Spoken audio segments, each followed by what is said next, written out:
So you want to become a data analyst by December of 2025. The question is, can you do it? And I'm going to give you my answer. Yes, you can.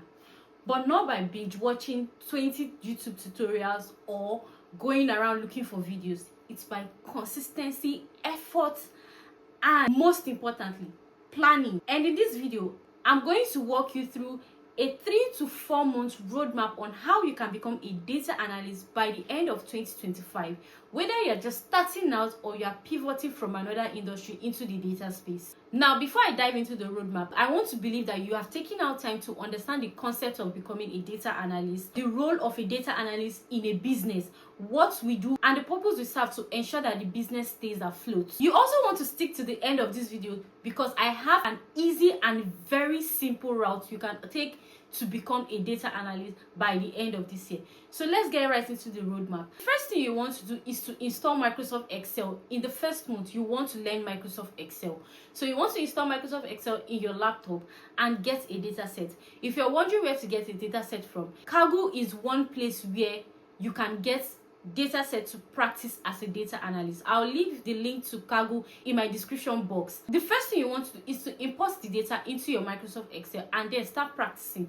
You want to learn how to use formulas, you want to learn how to pivot table. You also want to learn basic statistics such as mean, median, mode, variance, standard deviation. You also want to learn how to use VLOOKUP. You also, most importantly, learn how to clean data sets in Excel. You can go as far as learning how to even build a dashboard on Microsoft Excel. The next tool you want to pick and learn is Power BI.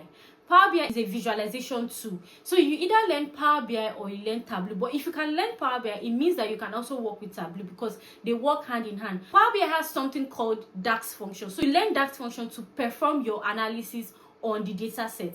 Another thing that you need to focus on when you are learning Power BI is data cleaning on Power BI. You want to learn how to model your data set. Then you can learn how to build a dashboard or visualize your data set on Power BI as well. But Power BI has a whole lot of functions that you can use. You can connect your Python to your Power BI. You can connect SQL to Power BI. You can automate your dashboard on Power BI. But these are things that you will learn as you progress. You upskill as you progress in data space. So it's not something that you have to rush to learn now. As you grow, you learn all these things. Moving on to the next thing you want to learn is SQL. SQL stands for Structured Query Language. So it is a language that the computer understands, and you as a data analyst, you use it to manipulate data, to analyze your data, and to also draw insights from the data. Like I said, you are just starting, so you just need the basics. The basics such as SQL execution order. So you start with learning how to use the select function, the from, when to use the where, when to use group by, order by, how to remove duplicates, how to use case when there, subquery, city. These are the functions that you need to take your time to learn in SQL. So these are the things that I kind of feel like they are very important and they will help you in your journey in order to become a data analyst. But note that as you progress, there are deeper SQL functions that you need to dive into, you need to upskill to learn. This particular tool can be quite complicated because some people will say you don't need Python as a data analyst, while others will say you do need Python. But speaking from personal experience, I thought I never needed Python when I learned, until I landed a job that actually needed me to use Python. That was when I went back to learn Python. So I'm going to say this thing to you. In the data space, everything is evolving very fast. So for now, I would say you need Python, but not the deeper part of Python. You can go ahead to install Anaconda on your laptop. Anaconda has so many other applications like Oracle, R, and the rest. But there's one called Jupyter Notebook. So your Jupyter Notebook is what you will use as a data analyst to analyze your data. You can go ahead to use Pandas to import your data set and learn other functions in regards to Python. To be very honest, you don't really need to know deep on Python for a start. You can go as far as learning how to perform exploratory data analysis on Python. That way you are good to go. You already know how to use the tool, so that when you have a client or you have a data set that you need to use Python for, the tool will not be very strange to you as a beginner. Getting to the point of this video, you have actually spent 3 months learning all the necessary tools that you need to become a data analyst. Now what you need is a portfolio. A portfolio sounds like a document where you can show your clients or the recruiters that you know these tools, you have worked with them, this is the sample of what you've done with the tools. As somebody that does not have basic experiences, your portfolio stands as a representation of what you can do, what you have to offer the company, and your expertise in the tool. So in your portfolio, you need to build it with solid projects. In one of my videos, I'll be talking about the kind of project that you need in your portfolio as a data analyst.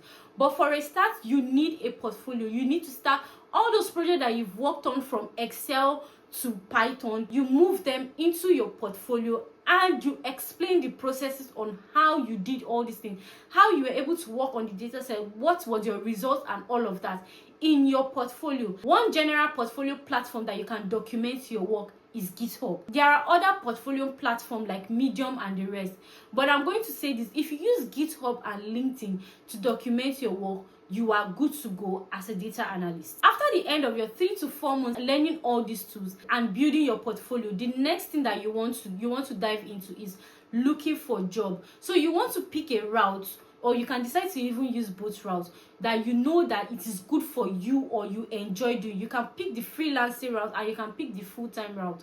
For me, I pick the freelancing route because it gives me leverage to do other things that I want to do, and I explore more in other niches as a data analyst than being segregated or being tied to a particular niche. That is why I chose the freelancing route. But you can choose the full-time route. There's a difference between the full-time and the freelancing route, which I'll be explaining in subsequent videos to come.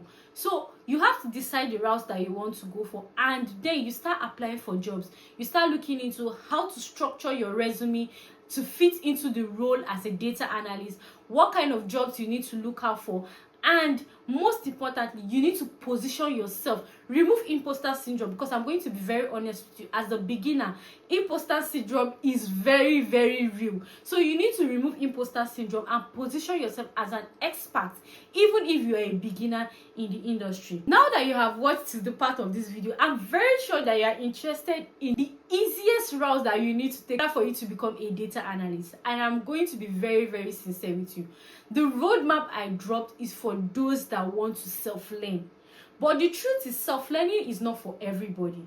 So if you know that you cannot be consistent, you cannot put in the work, you cannot show up at least 2 to 3 times in a week and spend 2 hours, 3 hours studying consistently for you to build your portfolio, which is not for everybody, please, I'll advise you, go and pay somebody to teach you. Go and pay people that have been in the industry for a while, people that actually know this thing, and people that can pass knowledge to you in a way that you will be able to understand and grasp everything. Learn from somebody that is so good and have proven results of being a data analyst. This is the easiest route you can take to ignore all this roadmap that I have just dropped. But to be very honest, what I have just dropped for you is the same roadmap they would take. The truth is, they will make it very easy for you because they'll teach you all the functions that you need to learn as a data analyst for each of these tools, and they will even teach you how to structure and build a beautiful dashboard that has storytelling to display. To be very honest, this is the easiest route, and this is also the route that I took